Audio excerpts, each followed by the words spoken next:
Hey everyone, welcome to the program, WRSA Radio. I am your host, G1. As always, I hope you're having a good week. This week has been a fun one for news stories anyway. I guess, maybe not fun for the people in Syria. That is one of the big stories this week. The big one here being complete collapse of the Syrian government and Bashar Assad fleeing to Russia along with his family and some trusted military and government officials. The entire state is now in chaos, creating a void where multiple actors will fill it. It appears that the territory will now fracture into multiple zones, maybe states, territories, whatever you want to call them, warlord areas, I don't know. But they'll be under the control of different factions. Israel has taken advantage of this chaos, which they were instrumental in creating, and have invaded the Golan Heights area and further. Indeed, their forces have pushed as far as, within 20 kilometers of Damascus itself. And this is all part of a strategy to create a greater Israel or a security buffer. That's whichever version of the story you favor. They have also effectively destroyed the Syrian military, the official Syrian army. A massive air and naval campaign struck targets all over Syria, destroying the airfields, aircraft, naval vessels that were in port, every armored vehicle, air defense system, command post that they could find. They've struck some civilian infrastructure there. They've crippled the modern military force that was available to the Assad forces, and really the ability of whoever is in charge ends up being in charge of the official Syrian state afterwards. They've crippled their ability to build their force back to any kind of real functional levels in any kind of reasonable short time.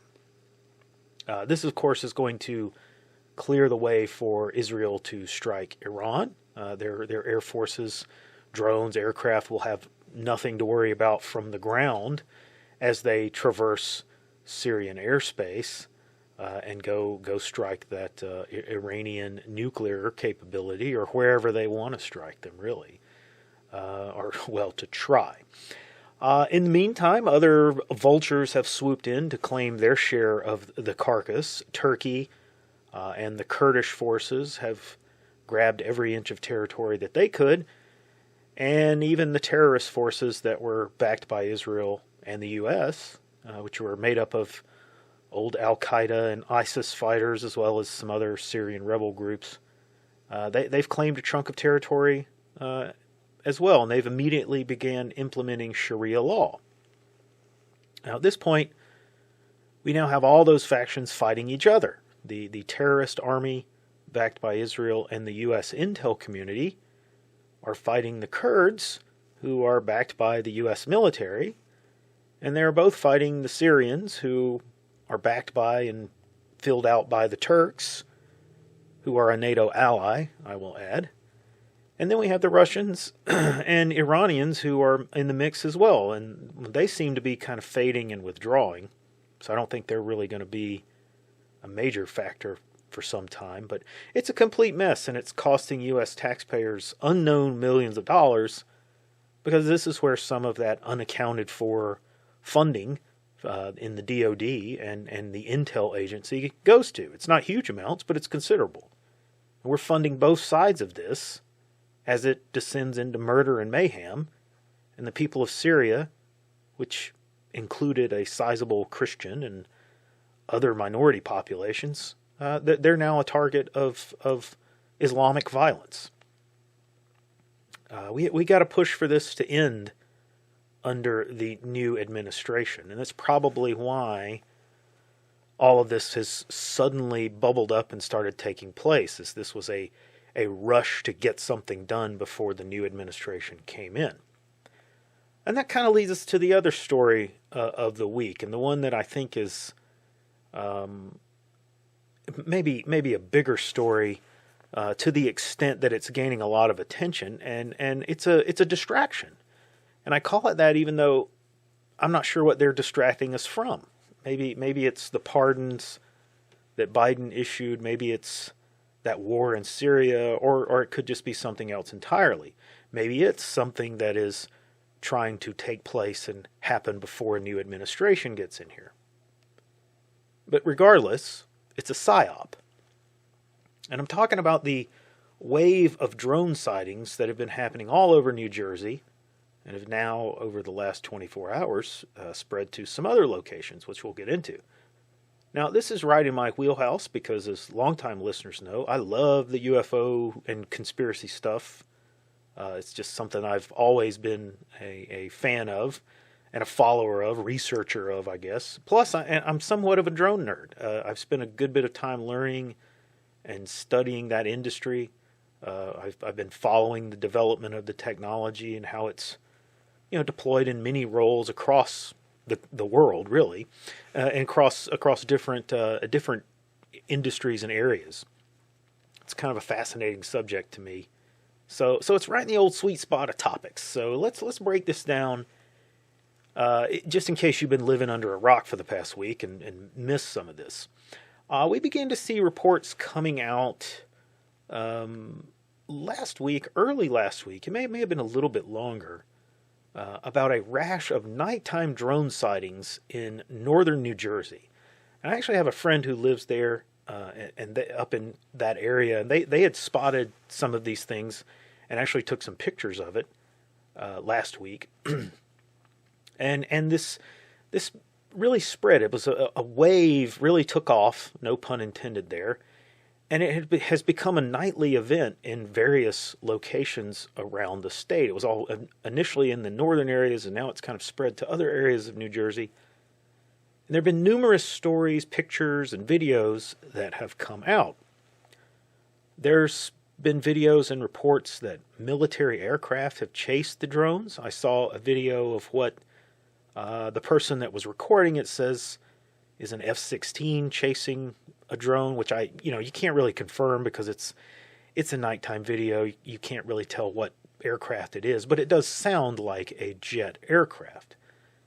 Now we're getting videos of multiple objects at the same time, as well as a shift in the size of the objects from these smaller kind of traditional quadcopter like the DJI types that you might buy at Costco, that size, to these what are now very obviously large vehicles, which some people are saying they're as large as cars.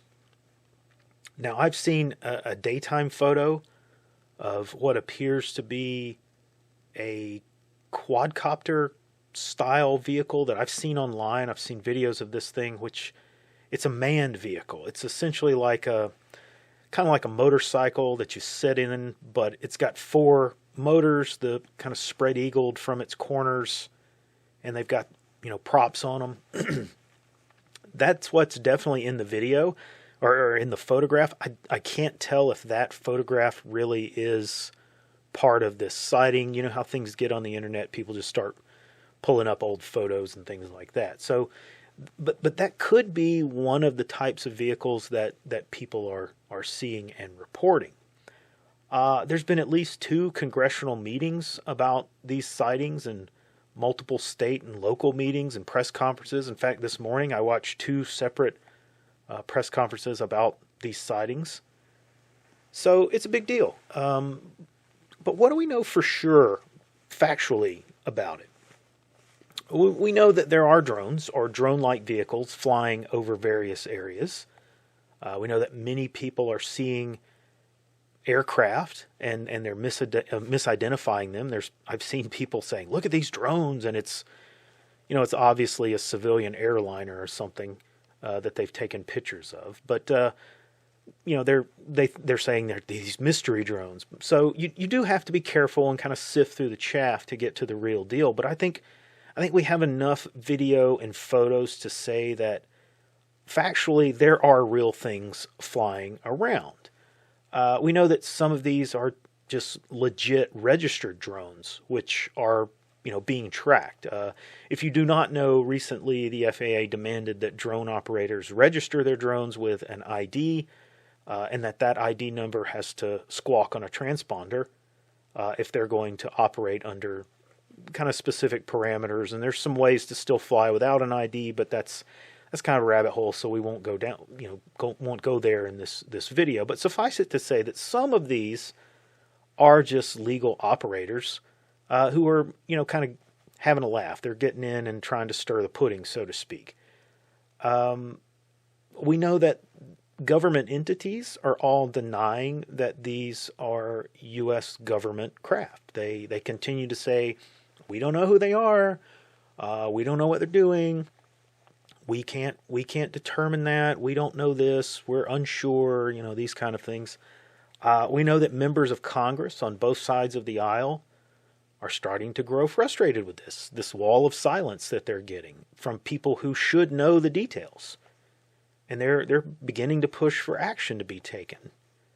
One congressman has suggested that these aircraft are operated by Iran and that they're being launched from a drone mothership, which is some kind of ship out in the international waters off the East Coast.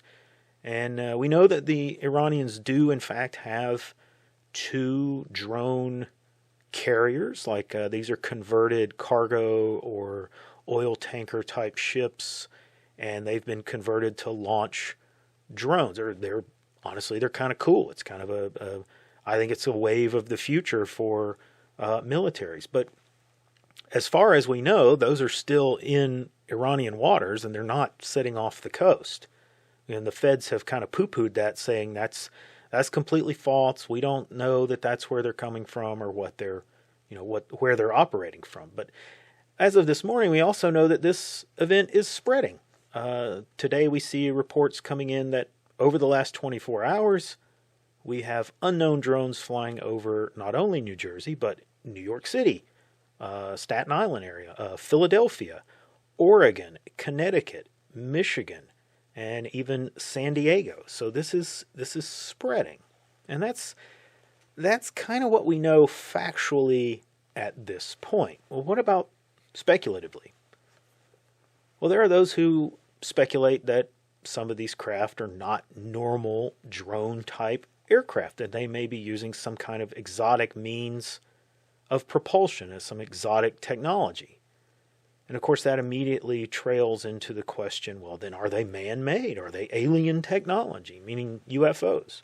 Or UAP, which is the current term du jour, which they've tried to manipulate the narrative on.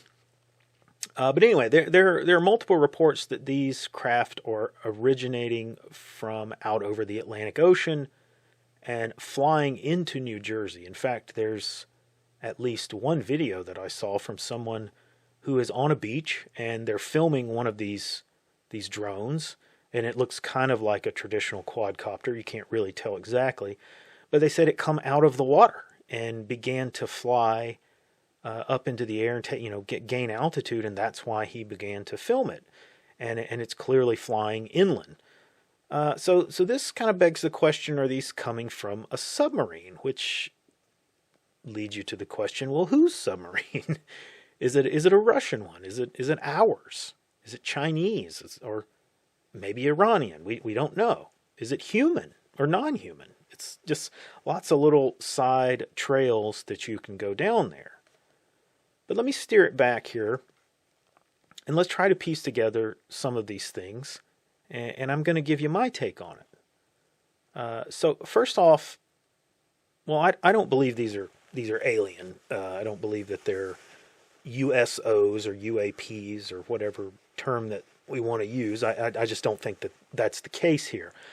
I believe they're man-made. I don't have any doubt about that. I think some of them are indeed larger craft, which could hold a pilot. In fact, that was suggested by some of the federal agencies here within the last day or so, that they believe that these are manned craft. But I believe that the majority of them are unmanned.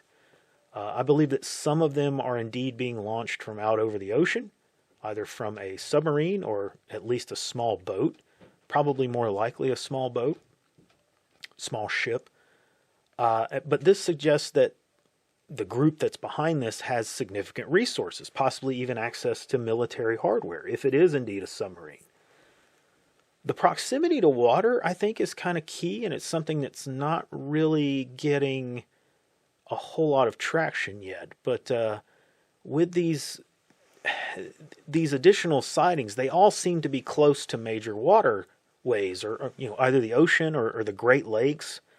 So I think this is kind of leading me to believe that this is a state actor, or at least a wealthy or resource-heavy actor.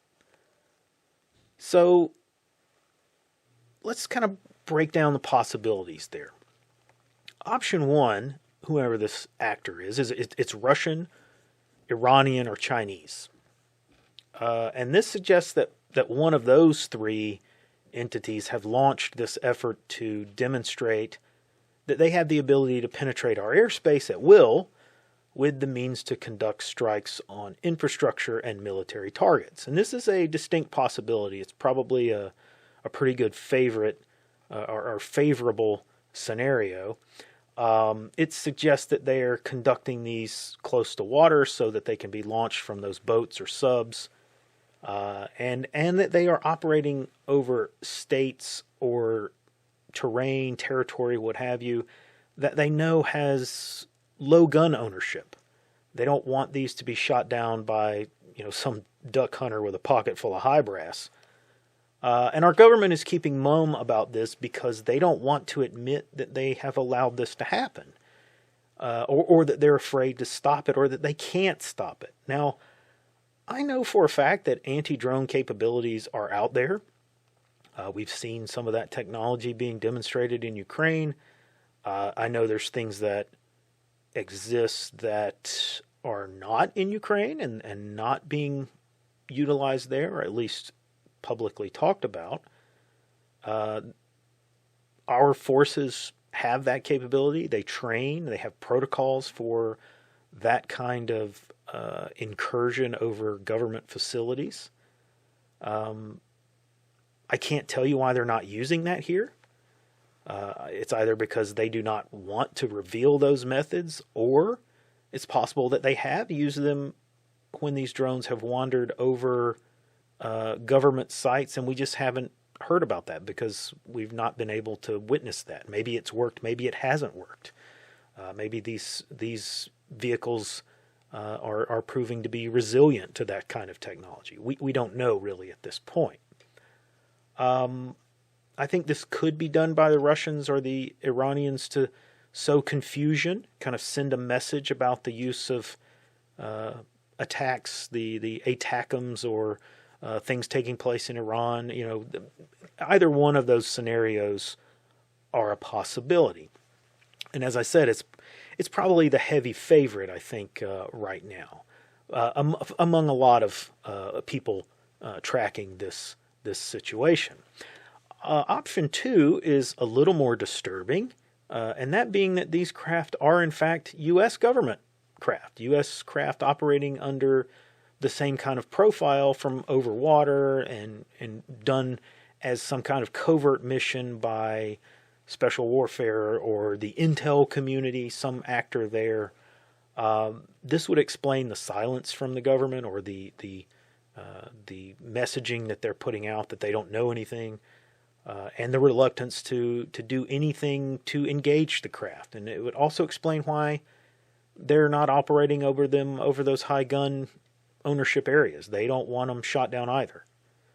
But why would they do this? Well, it could be to spread plausible deniability. They fly them over our own airspace and facilities and locations, and they make a big public show about it. So they can get out there and profess that, well, these aren't ours. We don't know anything about it. This is some other thing that we're not aware of. We think it's the bad guys or whomever. But then they send these to places around the world, Iran, Russia being the prominent ones right now, and they have no markings, or they have no way to trace them back to us, and they use them to conduct some kind of strikes or surveillance even. That's obviously worrying, because you're looking at an underhanded way to start a conflict or to escalate a conflict. But the last option, which to me is the most dangerous one, and that is that these are operated by a non-state actor. Again, I said before, an actor with resources. Think deep state or breakaway civilization, some kind of thing like that. Same flight profile, but these indeed may include some kind of exotic propulsion and perhaps even other more advanced technology. But why would they do this? Why would this group do this in such a way? Well, it's kind of a combination of the other two options. It's to send a message, and it's to demonstrate a capability. And the government is silent on it because they truly don't know who it is. They're actually telling the truth. They don't know what we're dealing with. And they have no real sure way to stop them. But this entity has an agenda. And there are, of course, people in Western governments who know who they are and work for them. But it's outside of the sovereign control of the people and the normal parameters of government control, even outside of most clandestine chains of command. And we can only really guess what they intend to do, and that's the scary part. Now, I lean towards the second option here, the U.S. government doing this to ourselves as a way of spreading plausible deniability. But I'm still open to the possibility that it's the third one, the deep state actor, the breakaway actor. I think this could be happening now because of the election, as I mentioned before. It's accelerating some timeline of things that they want to make happen. Those factions want to facilitate. And even one possibility that just kind of struck me is the faction that Trump and Musk and some of these others belong to, because they do belong to a faction. They may be behind it. They may be the ones that are demonstrating it. I believe that they are what I call air people, or cloud people, if you will, and that they may be trying to demonstrate an ability and a technology that they have access to the others, the other factions. That's somewhat less worrying, but still a very interesting possibility. One thing I do know is all a psyop, and you should not believe a darn thing that the officials tell you.